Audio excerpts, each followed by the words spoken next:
नमस्कार। आप देख रहे हैं आपके साथ मैं प्रिय रंजन भारती। आप सबका बहुत बहुत स्वागत है।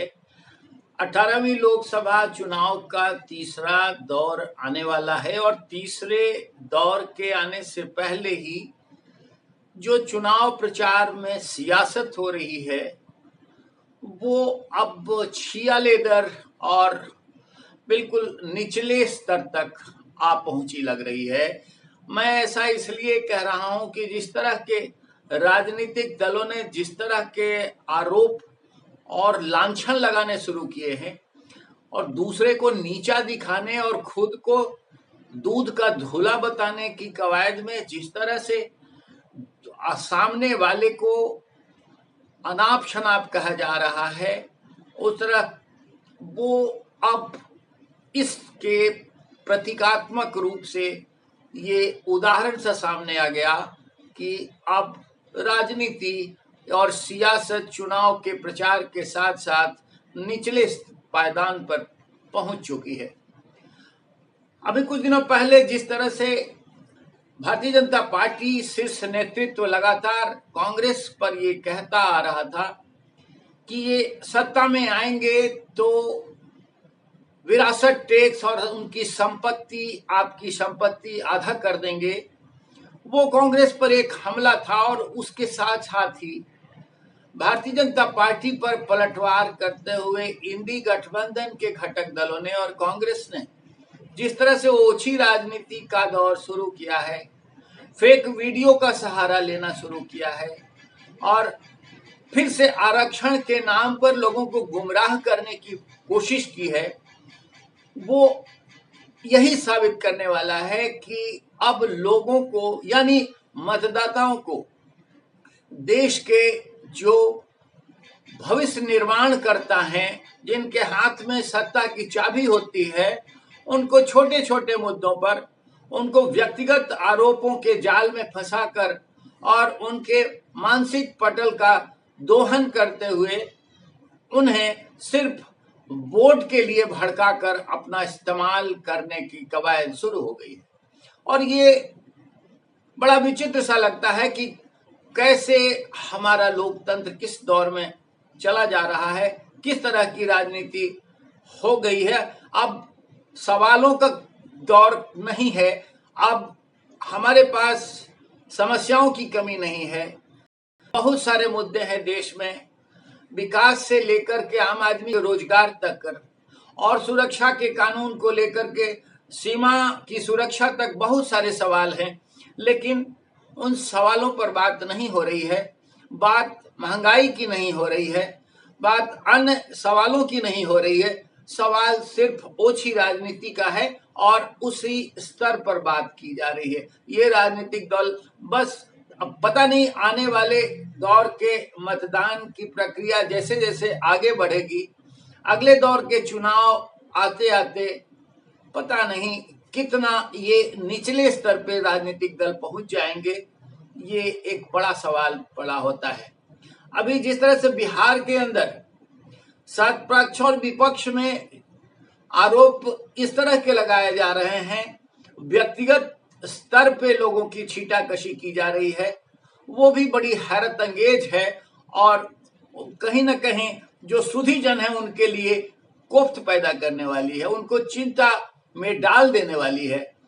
मुख्यमंत्री नीतीश कुमार जिस तरह से लगातार हमला कर रहे हैं, लालू परिवार पर हमला कर रहे हैं और व्यक्तिगत आरोप लगा रहे हैं, उनकी संतानों को उनके संतानों की पैदाइश पर सवाल उठा रहे हैं, ये बड़ा ही ओछा और निचला स्तर तक पहुंचने का एक क्रम है। इससे बचने की आवश्यकता, मतदाताओं में इससे बहुत ज्यादा आकर्षण भी नहीं पैदा होता है। ऐसा नहीं है कि जो अव्यवस्था थी पहले की सरकारों में उसकी बात कह करके हम अपनी बात मतदाताओं को आकर्षित कर सकते हैं, इतना संभव है। लेकिन उन्हें नीचा दिखाने के लिए, उन्हें ओछा दिखाने के लिए व्यक्तिगत स्तर पे निचले स्तर पे जाना और पारिवारिक तोहमत लगाना, ये लोकतंत्र के लिए एक स्वस्थ परंपरा का परिचायक तो कतई नहीं लगता है।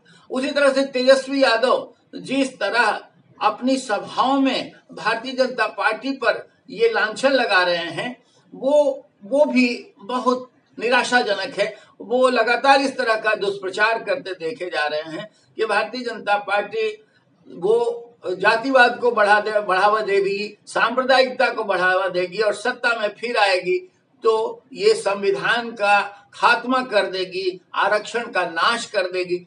इस तरह से लोगों को भड़काना ही कहा जाएगा।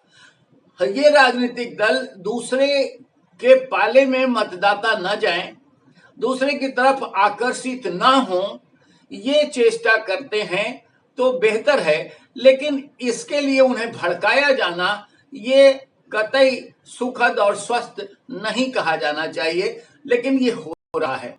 और इससे भी कहीं भयानक दौर में चुनाव पहले की राजनीति को हम आप देखें तो जीतन राम मांझी जैसे नेता वो राम को मानने के लिए तैयार नहीं थे, वो हमारे देश की संस्कृति को मानने के लिए तैयार नहीं थे, वो हमारे संस्कार और कर्मकांड को पता नहीं क्या क्या कह गए थे। लेकिन अब चुनाव है और वो कमंडल के साथ आ गए, यानी भारतीय जनता पार्टी के साथ आ गए तो सब कुछ हरा हो गया। उनकी जुबान फिलहाल इस चुनाव में तो नहीं चली, लेकिन दूसरे और जो नेता हैं जिस तरह की ओछी राजनीति कर रहे हैं और जिस तरह के लांछन और व्यक्तिगत आरोपों का दौर शुरू कर चुके हैं, वो चिंता का विषय है, उसे बचा जाना चाहिए। और खास करके जो मतदाता हैं जिन्हें वोट देने का अधिकार है और अब जो नई पीढ़ी आ चुकी है, जो नई जमात है मतदाताओं की जो पहली बार वोट करें, उनसे भी ये अपेक्षा की जाती है कि कम से कम ऐसे राजनेताओं से तो वो बचें और उनमें से चुनने का काम करें कि कौन सही वक्त और कौन सही नेता, कौन सही जन